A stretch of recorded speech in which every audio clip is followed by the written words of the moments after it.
राजस्थान का रण पूरा किसका प्रण? यहाँ पर जो तुष्टीकरण वाली सरकार है, जो पेपर लीक वाली सरकार है, जो भ्रष्टाचारी सरकार है, जो घोटाले वाली सरकार है, जो महिलाओं का अत्याचार करने वाली सरकार है, उसको हटाना आवश्यक है।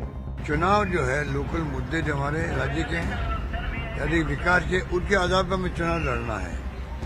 अब ये घबराए हुए हैं, कोई जवाब दे नहीं पा रहे लोग। अब ये खाली झूठा आरोप लगा दे तो। बदलेगी सरकार या फिर गहलोत सरकार? कमल के निशान पर ऐसे बटन दबाओ कि उनको सजा पक्की हो जाए। सर एक साथ में please sir, please Rahul sir. नहीं आ रहे हैं, एक साथ हैं, एक साथ रहेंगे और कांग्रेस पार्टी यहाँ स्वीप करके चुनाव जीतेगी।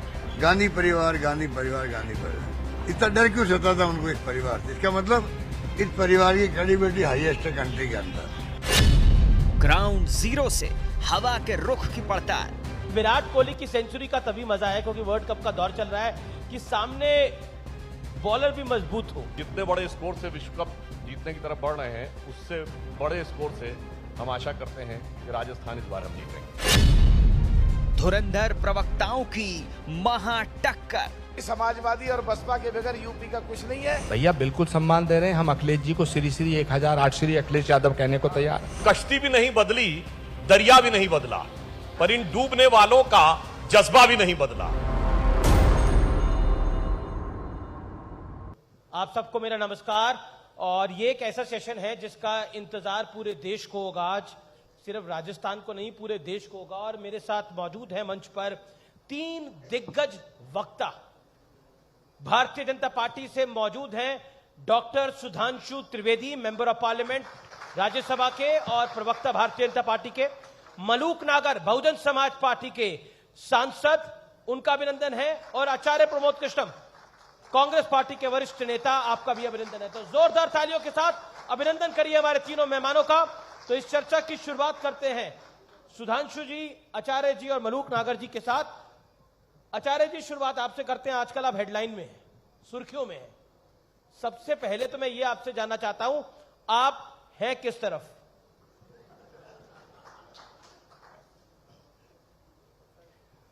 अमित देवगन जी, वैसे तो शास्त्रों में एक सूत्र आता है, प्रत्यक्षम किम प्रमाणम। प्रत्यक्ष को प्रमाण की आवश्यकता नहीं होती है जी, लेकिन फिर भी अगर आपको मैं दिखाई नहीं दे रहा हूं कि मैं कहां हूं, तो आप चश्मे का नंबर ठीक कराइए, आपको बिल्कुल दिखाई देगा कि मैं कहां हूं। मतलब थोड़ी जो धुंध आ गई थी, आपने पीछे कुछ बयान दिए और बड़ी हेडलाइन बन गई, सुर्खियां बन गई, अखबारों की भी, न्यूज चैनल्स की भी। तो चश्मे का नंबर तो ठीक था, लेकिन ऐसा लग रहा था कि आपका नंबर कोई और है। मेरे किस बयान से आपको ऐसा लगा? हिंदुत्व पर और श्री राम पर जो आपने बोला कांग्रेस के लिए। अमित जी, सवाल बहुत गंभीर है और मैं इसका जवाब उतनी ही गंभीरता से देना चाहूंगा। क्या कांग्रेस में रहने का मतलब यह है कि मैं सत्य सनातन की बात ना करूं? क्या कांग्रेस में रहने का मतलब यह है कि कोई सनातन धर्म को मिटाने की बात कर मैं खामोश रहूं? क्या कांग्रेस में रहने का मतलब यह है कि मैं सच को सच और झूठ को झूठ कहना छोड़ दूं? क्या कांग्रेस में रहने का मतलब यह है कि मैं मर्यादा पुरुषोत्तम भगवान श्री राम और रामायण और रामचरित मानस को गाली देने वाले नेताओं के खिलाफ ना बोलूं? अमीश जी, सवाल ये है, लेकिन सवाल मेरा है कि जो आप बोल रहे हैं वो कांग्रेस नहीं बोल रही ना। कांग्रेस तो कुछ और ही बोल रही है।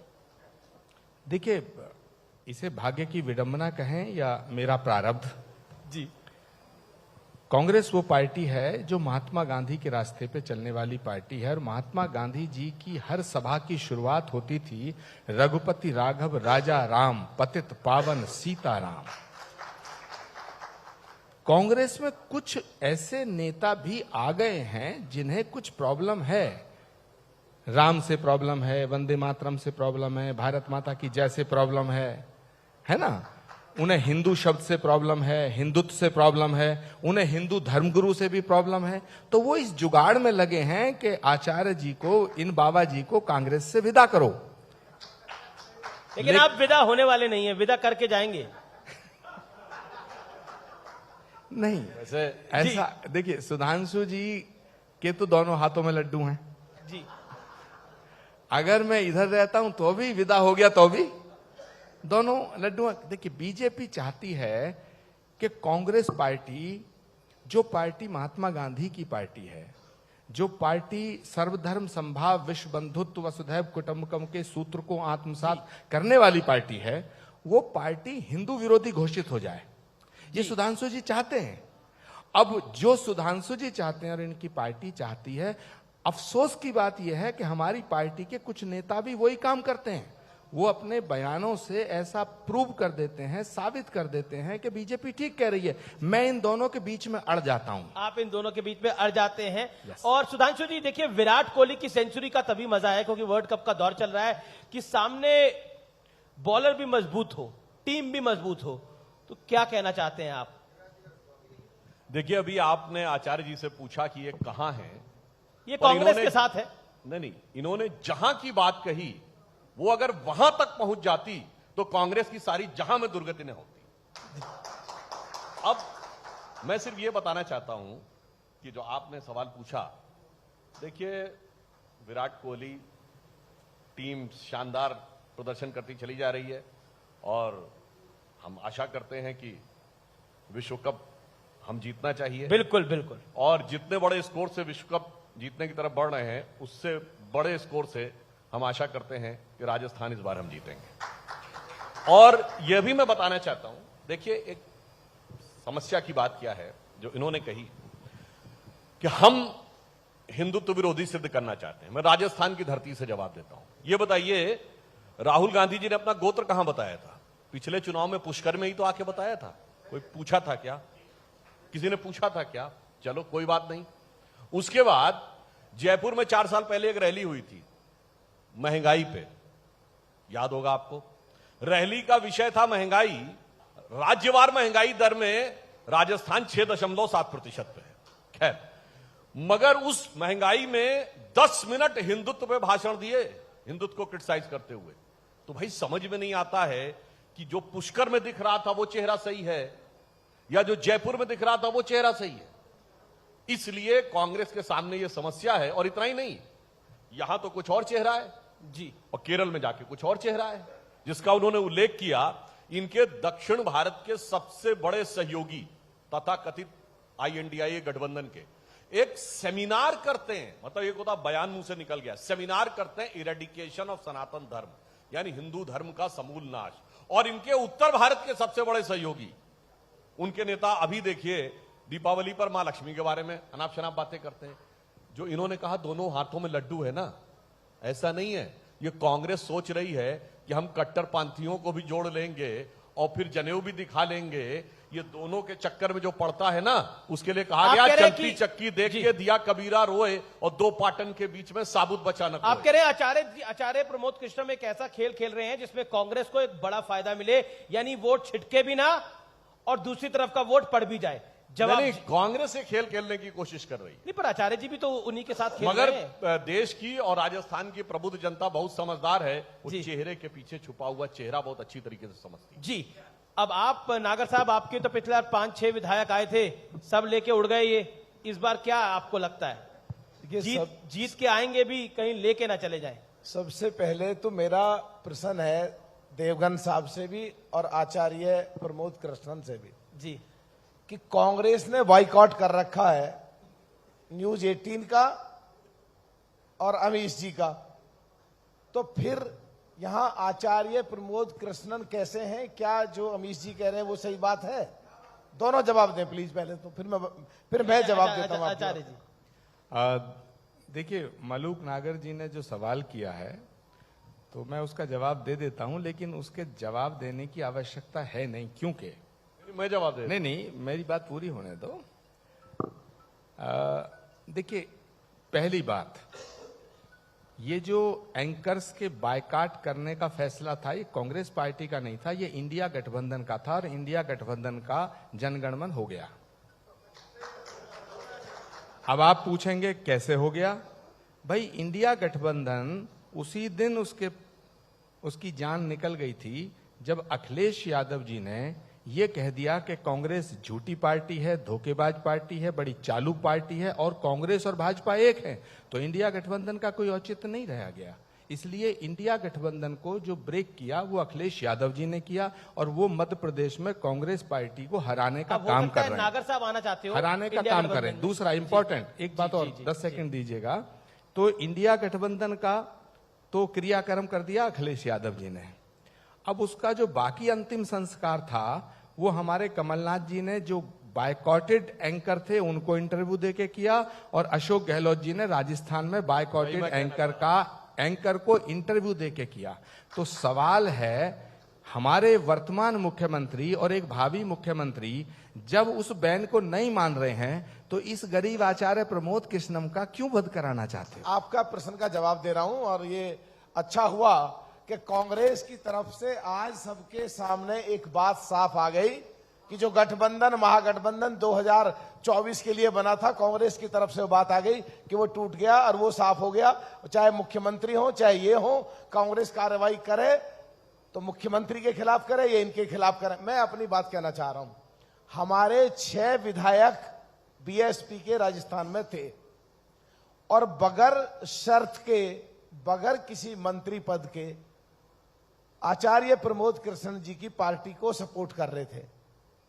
क्या जरूरत पड़ गई, उनको तोड़ के ले गए, डाका डाल के ले गए। दलित पार्टी, कमजोर पार्टी बीएसपी हमारी, हमें भी नहीं बख्शा अपने सहयोगियों को। 2004 से 2014 तक भारत सरकार में सपोर्ट करा। मध्य प्रदेश में भी डाका डाल के ले गए, 7 तोड़ के ले गए। उत्तराखंड में भी 3 डाका डाल के ले गए, तोड़ के ले गए। ये क्यों पीछे पड़े हुए हैं हमारे? एक तो अमित जी, एक तो एक भी दलित जो कुमारी बहन मायावती को देवी मानता है और इसीलिए हमारे 6 जीत के आए थे, एक भी दलित अब की बार उस डाका डालने की सजा देगा, कांग्रेस को वोट नहीं देगा। और दूसरा, पिछड़े समाज में जिनमें जाट, गुजर, यादव, पाल, सैनिक, कसब, सुनार, लोहार, कुमार, तमाम पिछड़ी जाति, खासकर गुजर, सचिन पायलट का नाम आगे रख के इन्होंने भुनाया, चुनाव जीता और उसके साथ पिछड़ों के साथ जो पटना में गिनती होती है 63%, कहीं 60%, कहीं 56%, 60% लोगों को कांग्रेस ने धोखा दिया। आज ये 156 की बात करते कैसे हैं? आचार्य जी, देखिए ये इन्हें लूटा क्यों आपने? देखिए, मलूक जी का दर्द मैं समझ सकता हूं और मैं इस पीड़ा को महसूस कर रहा हूं कि उनके 6 विधायक आए और 6 के 6 को अशोक गहलोत जी ने कांग्रेस ज्वाइन करा दिया। मैं मलूक जी से 2 बातें कहना चाहता हूं। पहली बात, अगर 6 में से 4 या 5 चले जाते तो इसे डकैती कह सकते थे। अब 6 के 6 ही चले गए तो ये तो एक तरह से उनका फैसला रहा होगा ना, कोई किसी पर डाका कैसे डाल सकता। दूसरा, ये घर से सारा सामान ले जाओ तो डकैती नहीं, थोड़ा ले जाते तो डकैती होती। अरे सारा ही लूट के ले गए, थोड़ा बहुत तो छोड़ देते। मुझे लगता है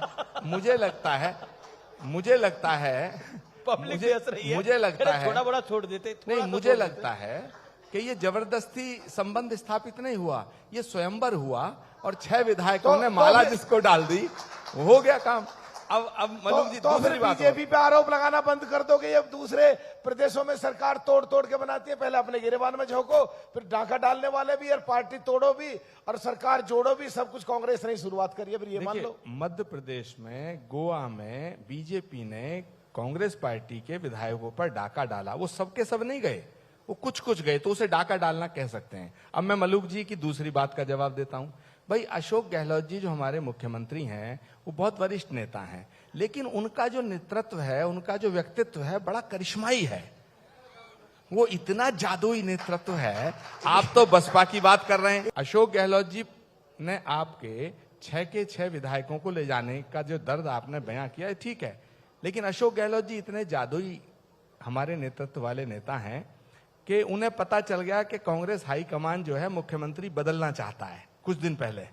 तो उन्होंने सोचा कि यार ये तो बदला जा सकता है मुख्यमंत्री, उन्होंने हाईकमान ही बदलवा दिया। तो आपको 6 विधायकों का दर्द है।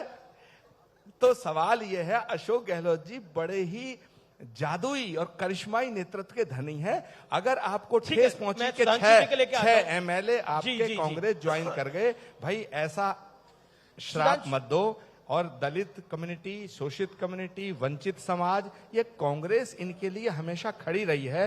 दलित, शोषित, वंचितों से मैं निवेदन करना चाहता हूं कि वो कांग्रेस को वोट दें, कांग्रेस को चुनें। प्रधानमंत्री मोदी ने मूर्खों के सरदार की बात बोली, मैं उस विषय पर आता हूं। क्या आपको लगता है क्या ये बिलो द बेल्ट था? क्योंकि कई लोग इस पर सवाल उठा रहे हैं और राहुल गांधी ने मेक इन इंडिया का मजाक उड़ाया। Your take on this, Sudhanshu. देखिए, पहली बात, मैं एक आपकी बात का उत्तर दे दूं, फिर आपकी बात का उत्तर देता हूं। उन्होंने कहा कि अशोक गहलोत जी बहुत करिश्माई व्यक्ति हैं, गजब के करिश्माई व्यक्ति हैं। भारत के इतिहास में आपने ऐसा उदाहरण नहीं देखा होगा कि जो नेता उस पार्टी का राष्ट्रीय अध्यक्ष बनने जा रहा वो बागी हो गया हो। यह सिर्फ राजस्थान में ही आपको उदाहरण देखने को मिला। ऐसा अद्भुत उदाहरण उन्होंने करके दिखाया। और फिर इतना ही नहीं, राजस्थान में अद्भुत उदाहरण रहा। प्रदेश अध्यक्ष डोटासरा जी भी बागी कैंप में माने गए, स्पीकर सीपी जोशी भी बागी कैंप में माने गए।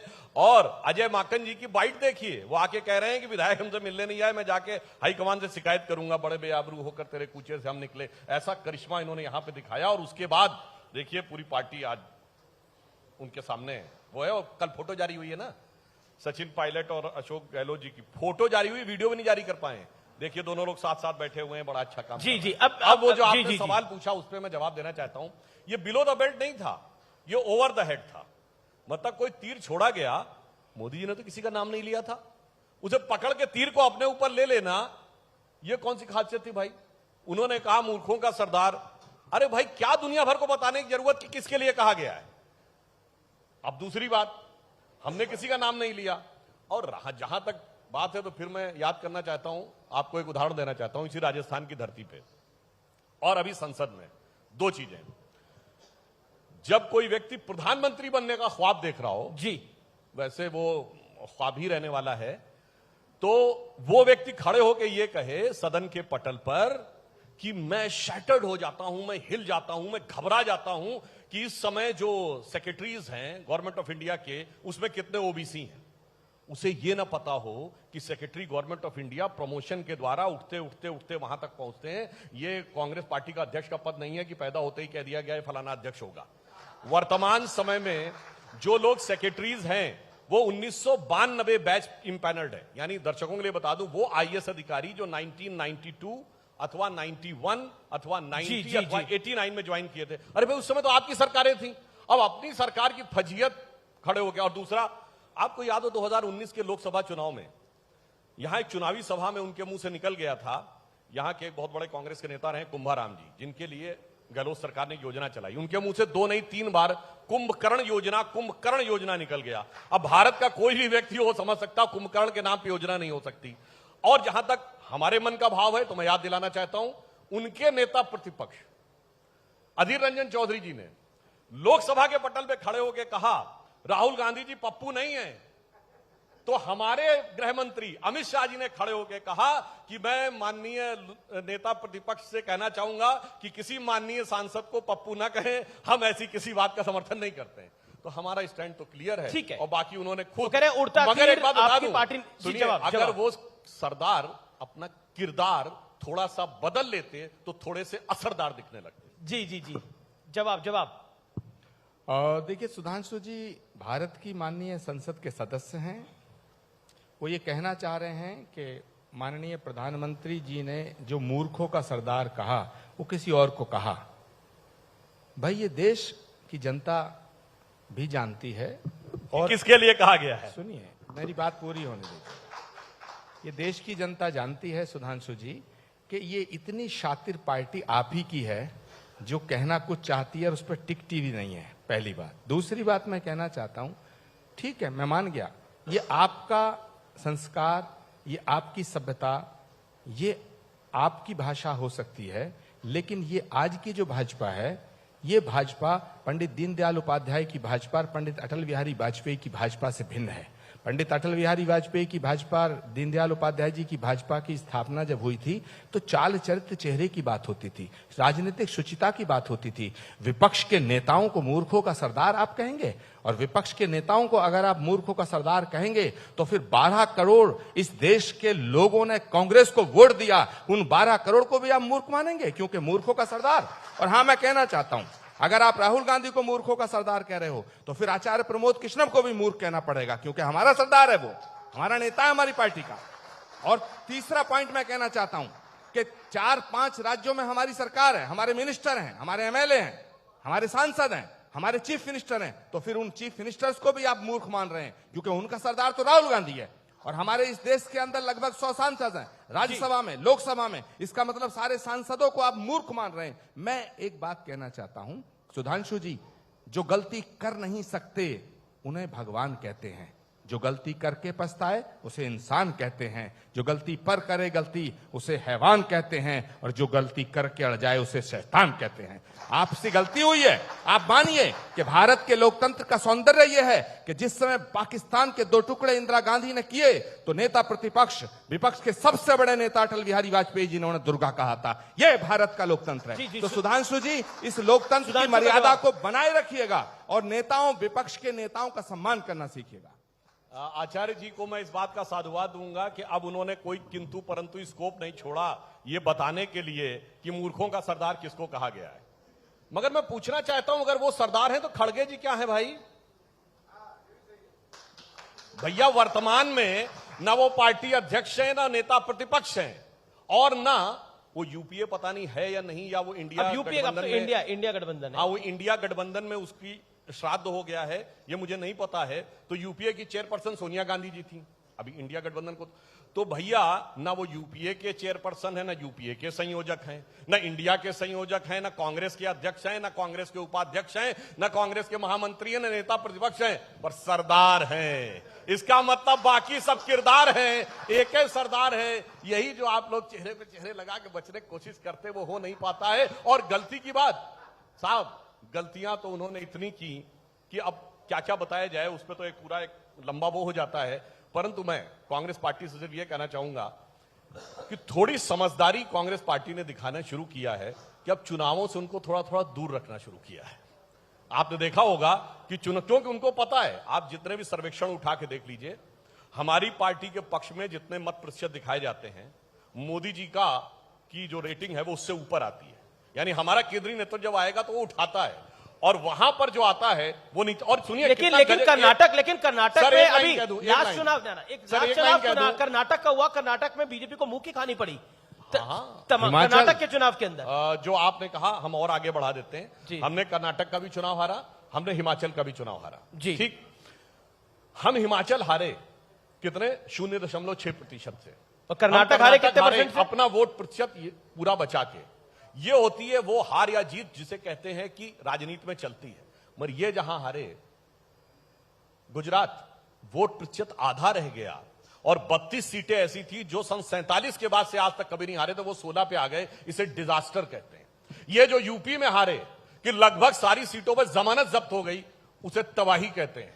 ये जो दिल्ली में हारे, लगातार 2 बार, विधानसभा में भी 0 और लोकसभा में 0, उसे तबाही कहते हैं। तो जो इनके साथ होता है वो हार नहीं है, वो तबाही का मंजर है। और मजे की बात, मतलब इनके साथ हार हाहाकार है। एक लाइन सर, हम लोग बचपन में कांग्रेस के अलावा किसी को क्लियर मेजॉरिटी नहीं मिलती थी, और अब ऐसा दिन आया है जब से वो सरदार आया है, उसका किरदार आया है। कांग्रेस एक बार 44 सीट पे, एक बार 52 सीट पे, मतलब टेक्निकली नेता प्रतिपक्ष के लायक नहीं बनाने की स्थिति रह पाई है। इसे तबाही कहते हैं, इसे पराजय नहीं कहते। ठीक है, तो इस तबाही के कारण क्या दिखते हैं आपको? राहुल गांधी कांग्रेस के अध्यक्ष बने, राहुल गांधी जी के नेतृत्व में चुनाव हुआ 2018 का, हम राजस्थान जीते, हम मध्य प्रदेश जीते, छत्तीसगढ़ आपसे हमने छीना, और अब हमने आपसे हिमाचल छीना, हमने आपसे कर्नाटक छीना। और आप याद रखना सुधांशु जी, अगर बहुजन समाज पार्टी और समाज पार्टी को आपने डरा धमका के साइड ना किया तो 2024 में भी हम आपसे जीतेंगे। बहुजन समाज पार्टी और समाजवादी पार्टी को डरा कर, वैसे एक लाइन बता दें जी, वो बाकी तो अलग है, वो अपनी सीट भी पिछले 2-3 लोकसभा चुनावों से समाजवादी पार्टी उनके खिलाफ कैंडिडेट नहीं खड़ा करती है, तो वो सपा के रहमो करम पे चुनाव जीत के आते थे। अन्यथा उसका प्रमाण देख लीजिए कि अमेठी संसदीय क्षेत्र में और बसपा, सपा बसपा दोनों, देखिए ना, आ गया ना मामला बिल्कुल ठीक। और इसीलिए आप देखिए उस लोकसभा के अलावा सारी विधानसभा कांग्रेस हारती है, जिला पंचायत, नगर पंचायत सब हारते हैं। मगर एक बात मानना पड़ेगा, उस सरदार की दूरदृष्टि के हम कायल हैं। एक मामले में बुद्धिमानी है, पिछले लोकसभा चुनाव में उन्होंने समझ लिया था कि हम हारने वाले हैं, इतनी दूर की दृष्टि बनाई कि जाके वायनाड पहुंच गए, उसके आगे जा ही नहीं सकते, साथ समुद्र आ जाता। तो इतनी दूरदृष्टि उन्होंने बनाई, इसके लिए हम उनका सम्मान। लेकिन नागर साहब, आप बीजेपी की ए टीम है, बे टीम है या पार्ट टाइम टीम है? लोग तो पता नहीं किस किस को टेलीविजन नहीं, जवाब दीजिए। देखिए सीधी सी बात एक है कि राहुल गांधी जी ने एक अच्छी बात करी है और कांग्रेस ने एक अच्छी बात करी है। पिछले महिला आरक्षण बिल पे और पिछड़ों के जो अभी सुधांशु जी कह रहे थे कि भाई वो कब भर्ती हुए, तो डीओपीटी में जाके रिकॉर्ड लेके, आंकड़े लेके, पिछड़े कितने ऑफिसर हैं, कब से उनकी तरक्की नहीं हुई, उनको रिजर्वेशन का कोटा मिला नहीं मिला, ये डिबेटेबल है और दूर की बात है। लेकिन एक अच्छी बात कांग्रेस ने करी है और राहुल गांधी जी ने करी है कि आज वो पिछड़ों की बात दब के कर रहे हैं। ये अलग बात है कि 65-68 सालों से उन्होंने कभी पिछड़ों की बात नहीं करी, शोषण करते रहे, वोट लेते रहे, सरकार बनाते रहे, लेकिन आज करी है। और पिछले दिनों एक और अच्छी बात थी कि माननीय प्रधानमंत्री सदन में आके कहते थे, मैंने इतने पिछड़े मिनिस्टर बनाए, मैंने इतने दलित मिनिस्टर बनाए, जो बढ़िया लगता था। हम देश के 60 और 56 या 63, किसी प्रदेश में 63, कहीं 60, कहीं 56, कहीं 62% पिछड़े हैं। पर आज सुधांशु जी क्या हो गया है? आप पिछड़ों की बात करके सत्ता में आए, प्रदेशों में आए, देश में आए, माननीय प्रधानमंत्री छाती ठोक के कहते थे मैं पिछड़ा हूं। आज क्या हो गया है?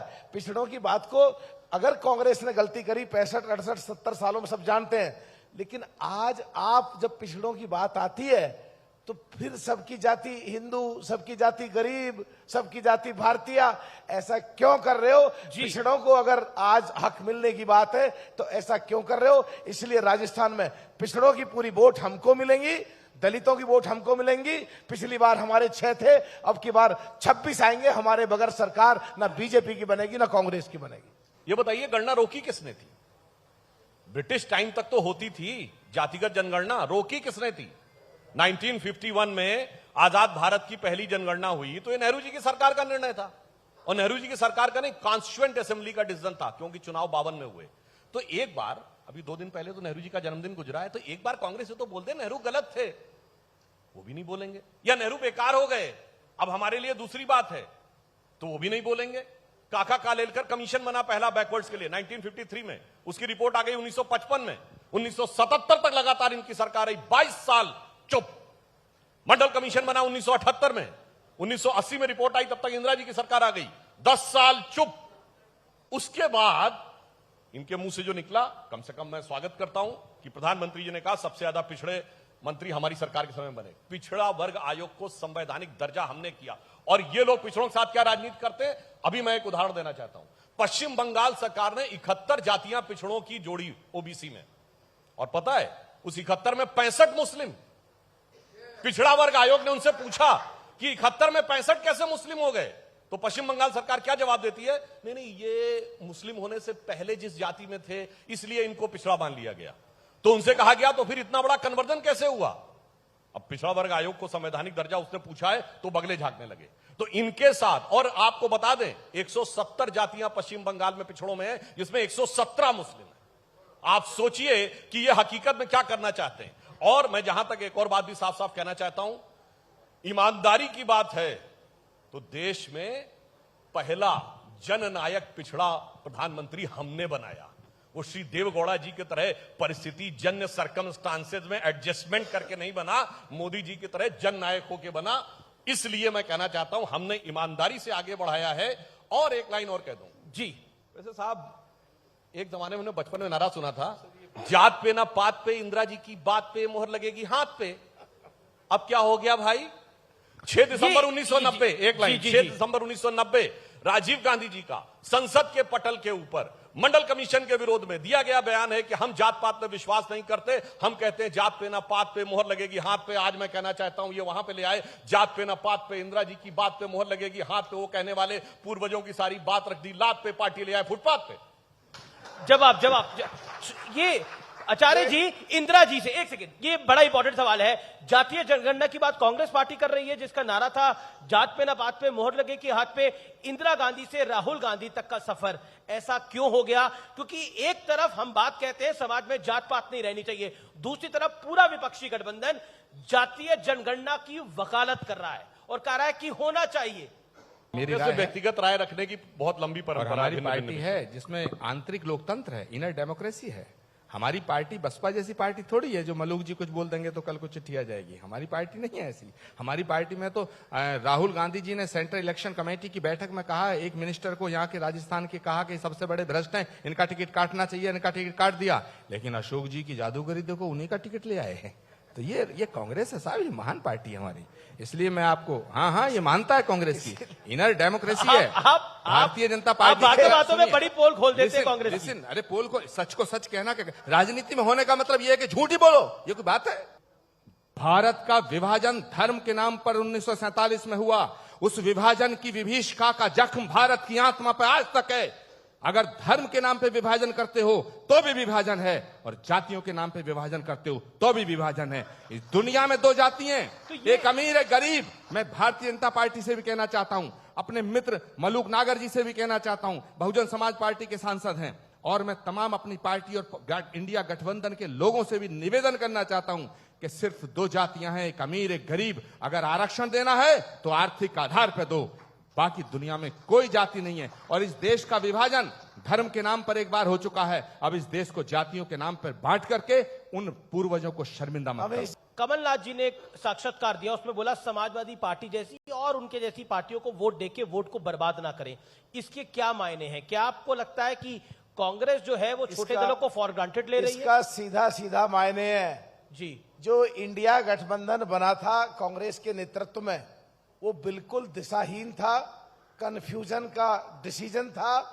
हम इसलिए उसमें गए नहीं और वो 100% टूट गया और 2024 में नाश जाएगा, क्योंकि समाजवादी और बसपा के बगैर यूपी का कुछ नहीं है और यूपी के बगैर देश में कुछ नहीं है।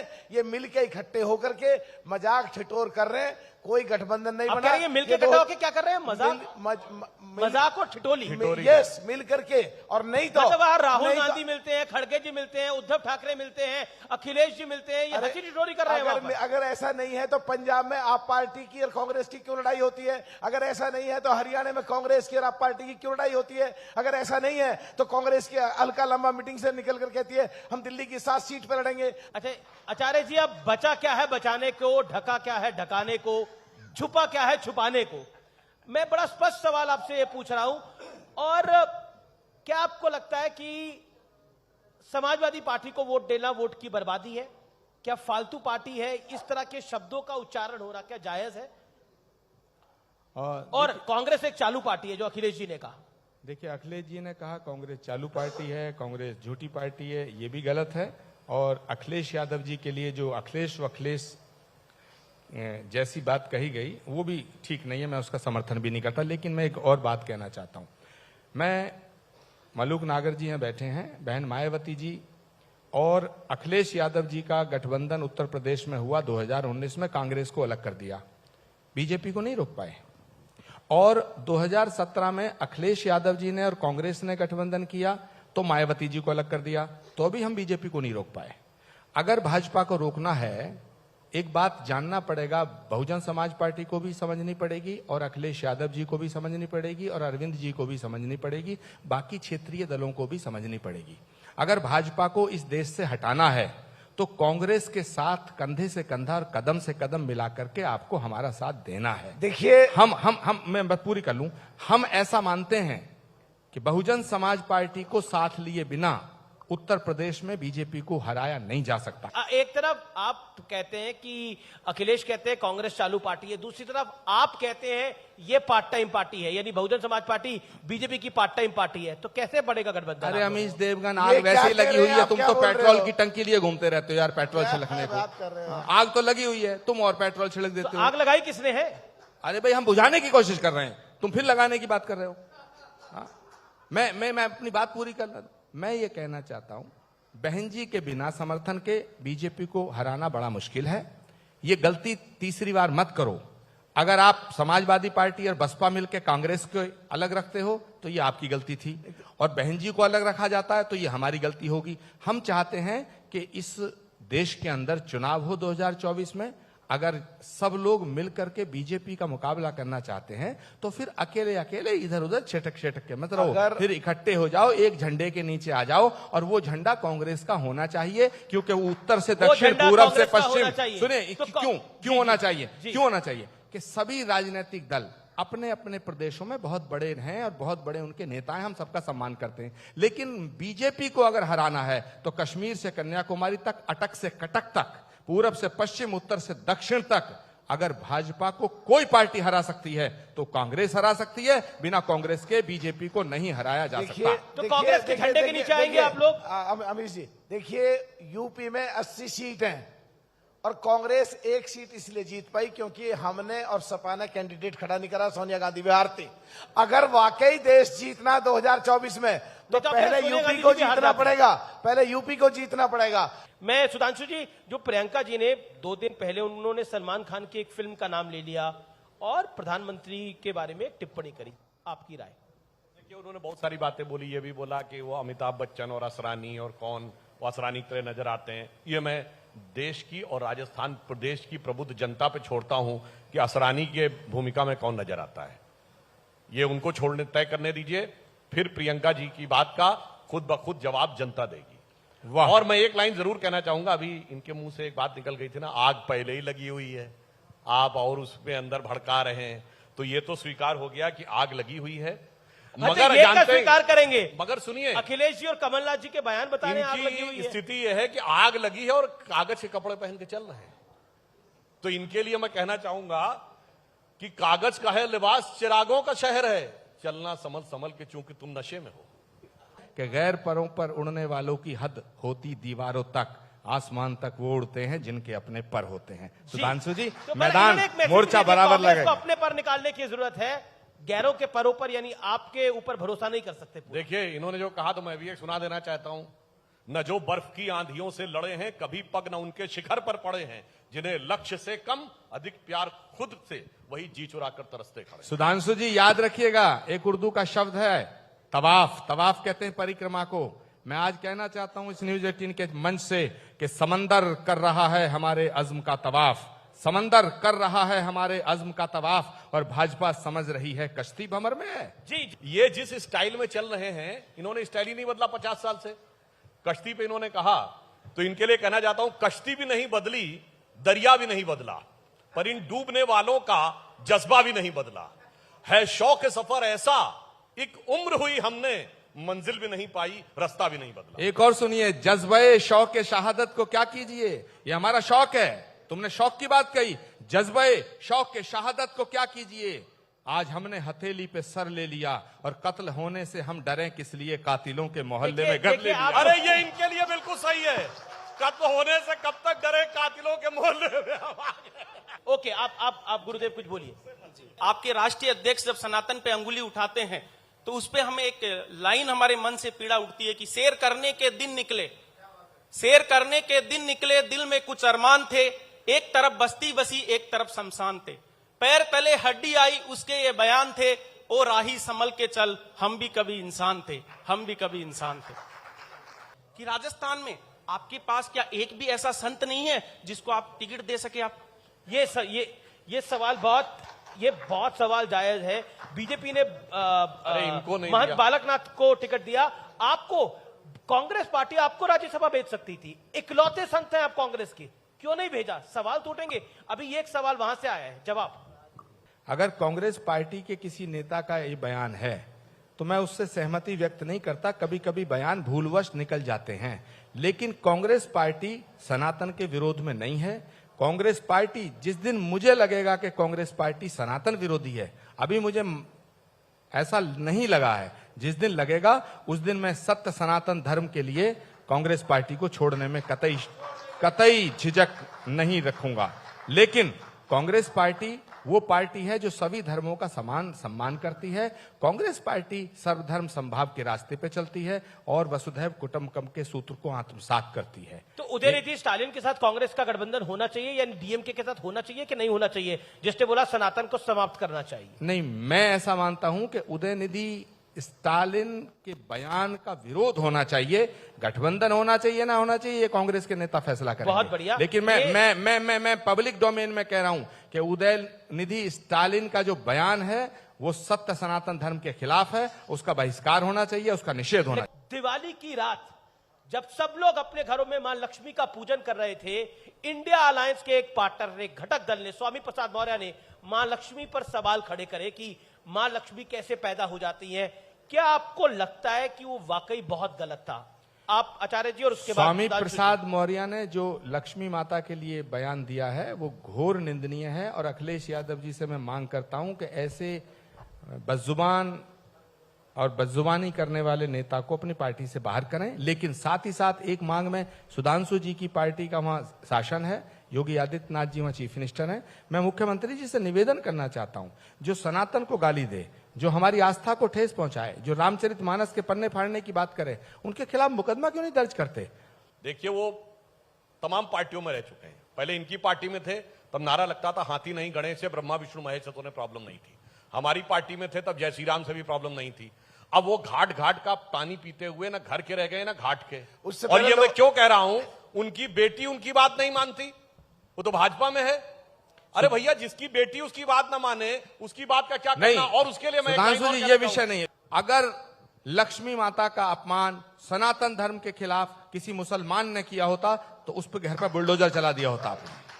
लेकिन स्वामी प्रसाद मौर्य ने सनातन धर्म का अपमान किया है। आप अगर मगर की बात ना करो, आप बताओ कि उन्हें जेल में कब डालोगे? स्वामी प्रसाद मौर्य के खिलाफ एफआईआर दर्ज है, कानूनी कार्रवाई हो रही है। मगर मैं एक बात कहना चाहूंगा कि वो बार बार ऐसा क्यों बोलते हैं। एक रामचरितमानस की चौपाई है, सहज पाप प्रिय तामस देहा, यानी जिनके मन में तामसी वृत्ति होती है वो पाप की तरफ वैसे ही भागते हैं। सहज पाप प्रिय तामस देहा यथा उल्लू कहितम पर नेहा, जैसे उल्लू प्रकाश की तरफ नहीं अंधकार की तरफ भागता है। समय इतनी इजाजत देता है, लेकिन प्रताप जी आप कुछ ऐड करना चाहते हैं, कुछ कहना चाहते हैं? माइक एक लाइन तो कुछ बोलिए, आपकी आवाज सुनना चाहते हैं। मुझे बहुत अच्छा लगा जो डिबेट हो रही है दोनों में, पूरा देश देख रहा है, दोनों बहुत विद्वान है, बहुत बड़ी बात है।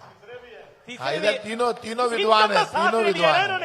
इनके विधायकों को साथ ले लिया तो इनको देख ही नहीं लिया है। नहीं, तीनों विद्वान है, इसमें कोई दोहराई नहीं। और गजब, पूरे हिंदुस्तान में लोग सुन रहे हैं आपकी आवाज। चलिए, बहुत बहुत शुक्रिया आपका हमारे साथ जुड़ने के लिए, आप तीनों का बहुत बहुत शुक्रिया। और अब मैं बुलाना चाहता हूं केंद्रीय मंत्री प्रहलाद जोशी जी को। जोरदार तालियों के साथ अभिनंदन करिए बीजेपी के रणनीतिकार, राजस्थान के खास तौर पर, और साथ ही साथ केंद्र में मंत्री प्रहलाद जोशी जी।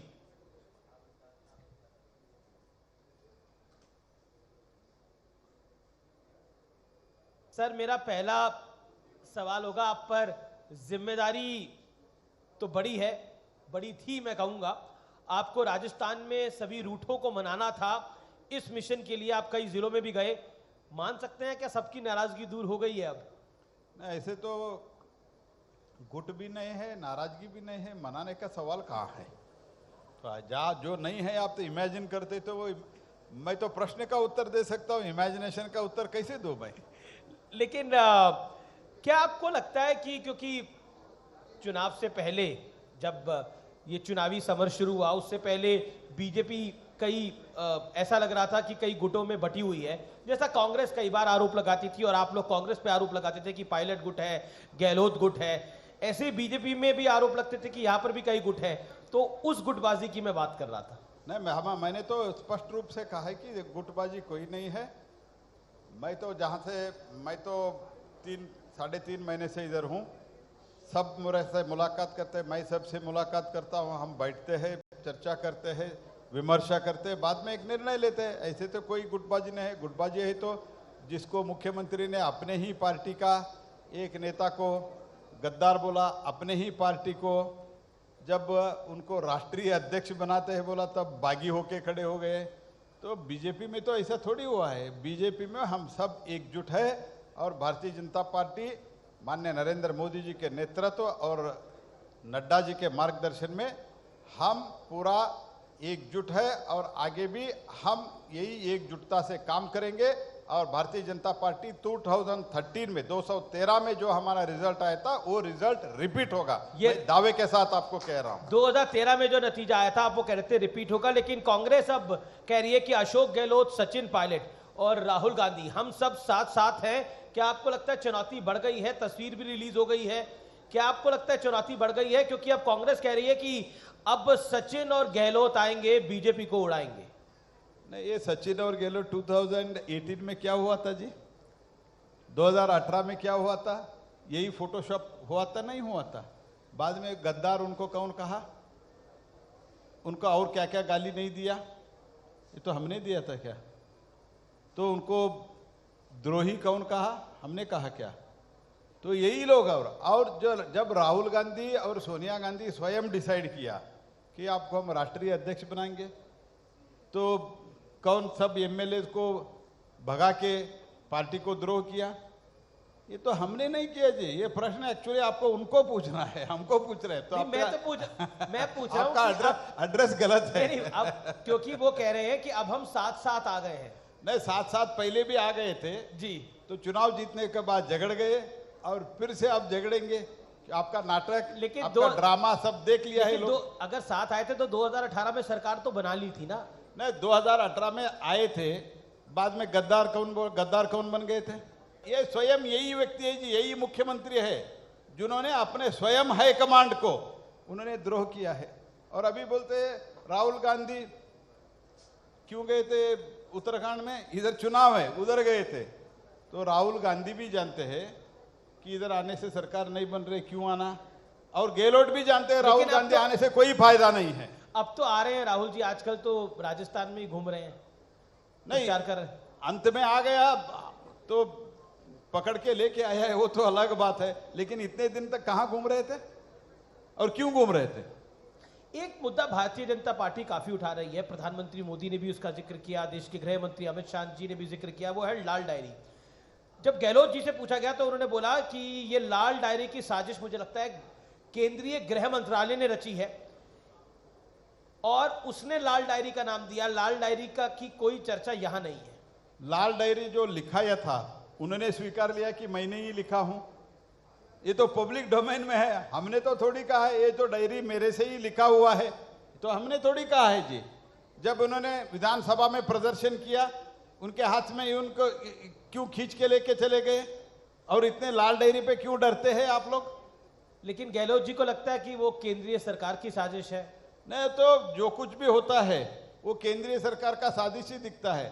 उन्होंने उनके दफ्तर में पैसा मिला, बहुत बड़ी मात्रा में पैसा मिला, 3-4 करोड़ रुपए मिला, गोल्ड मिला, ये सब केंद्रीय सरकार का साजिश है। उन तो मानते हैं क्योंकि ये जो भ्रष्टाचार करते हैं, ये तो मनमानी करते हैं, वो देख के केंद्रीय सरकार चुपचाप बैठना, ये तो उनका एक्सपेक्टेशन है। लेकिन हम ऐसे नहीं बैठ सकते हैं। स्वयं मोदी सरकार 9 वर्ष में एक भी भ्रष्टाचार आरोप मोदी सरकार पे नहीं है और मोदी सरकार भ्रष्टाचार नहीं किया है। मैं दावे के साथ कह सकता हूं मोदी जी के 9 वर्ष के सरकार ये करप्ट फ्री गवर्नमेंट है। There is no corruption in this government. और अगर देश में कोई भी सरकार ऐसे करप्शन करते हैं तो मोदी सरकार, हम मूक प्रेक्षक होकर नहीं बैठते, हम कार्रवाई करेंगे, आगे भी करेंगे। लेकिन भ्रष्टाचार की आप बात करते हैं, ऐसा लगता है कि ये बार बार आरोप लगता है केंद्रीय सरकार पर कि भ्रष्टाचारी सारे विपक्ष वाले ही है, भूपेश बघेल पर, क्योंकि छत्तीसगढ़ में भी चुनाव है तो ईडी की कार्रवाई हो रही है छत्तीसगढ़ के अंदर, राजस्थान के अंदर ईडी की कार्रवाई हो रही है। क्या विपक्ष वाले सारे भ्रष्टाचारी हैं? ये काउंटर क्वेश्चन आता है। नहीं, 100 करोड़ का कहां पे मिला जी? महादेव ऐप का पैसा किससे पास मिला जी? महादेव ऐप का स्टेटमेंट कौन किया जी? तो बीजेपी का है क्या? तो जिसके पास पैसा है उसके ऊपर रेड होता है। तो जिसके पास अवैध खनन का पैसा है, जिसके पास भ्रष्टाचार का पैसा है, उनके ऊपर रेड होता है। तो रेड तो जिसके पास पैसा है उसके ऊपर होता है। ये बार बार बात आती है और कई ऑपोजिशन पार्टी से इसका जिक्र किया कि बीजेपी हर चुनाव को हिंदू मुसलमान और पाकिस्तान पे लेके चली जाती है। हाल ही में अशोक गहलोत जी ने बोला कि कन्हैयालाल साहू की जो हत्याकांड हुआ उसके पीछे भारतीय जनता पार्टी वाले थे। सरकार किसका है? कांग्रेस का है। क्यों कार्रवाई नहीं किया अभी तक? तो कन्हैयालाल आपको लिखा, आपके पुलिस को लिखा था और हमको लिखा था, आपके पुलिस को लिखा था। मैंने सिर्फ कुछ फॉरवर्ड किया है, कुछ उसके कारण मुझे धमकियां मिल रहा है, मुझे प्रोटेक्शन दे दो, दिया क्या?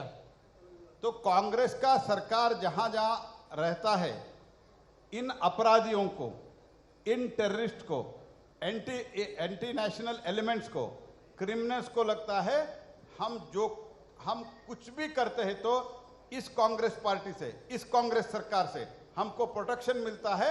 ये उनको मॉरल एक धैर्य है, मॉरल करेज है, इसीलिए ऐसा आपराधिक कृत्य वो करते ही रहते हैं।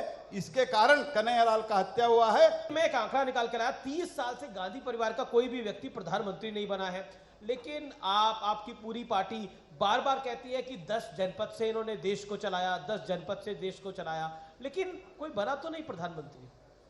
नहीं तो इन्होंने तो बनाया मनमोहन सिंह को। नहीं, ये तो फैक्ट नहीं है क्या कौन चलाते थे, तो सारे दुनिया जानते हैं जी।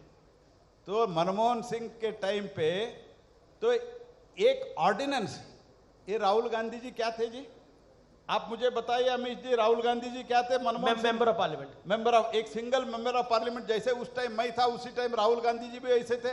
राहुल गांधी एक ऑर्डिनेंस, जिस ऑर्डिनेंस कौन पारित किया था? पूरे पार्लियामेंट, पूरे कैबिनेट, जिस कैबिनेट में मनमोहन सिंह जी थे, जिस कैबिनेट में शरद पवार जैसे नेता थे, जिस कैबिनेट में बहुत बड़े बड़े अर्जुन सिंह जैसा नेता थे, उतनी बड़ी कैबिनेट में जो पारित हुआ एक ऑर्डिनेंस को पब्लिक में फाड़ देते। वो ऑर्डिनेंस ठीक था या गलत था अलग बात है, लेकिन ऑर्डिनेंस वो पब्लिक में फाड़ते हैं, वो ऑर्डिनेंस को विथड्रॉ होते हैं। कौन सरकार चलाते थे जी? कौन सरकार चलाते थे? ये तो यही एक एविडेंस है, और कोई एविडेंस नहीं चाहिए आपको जी। आप तुष्टीकरण की बार बार बात करते हैं, मेरा एक सवाल है, क्या तुष्टीकरण और कन्हैयालाल साहू का हत्याकांड क्या राजस्थान में एक बड़ा चुनावी मुद्दा है इस बार, क्योंकि जिसका जिक्र प्रधानमंत्री भी कर चुके हैं?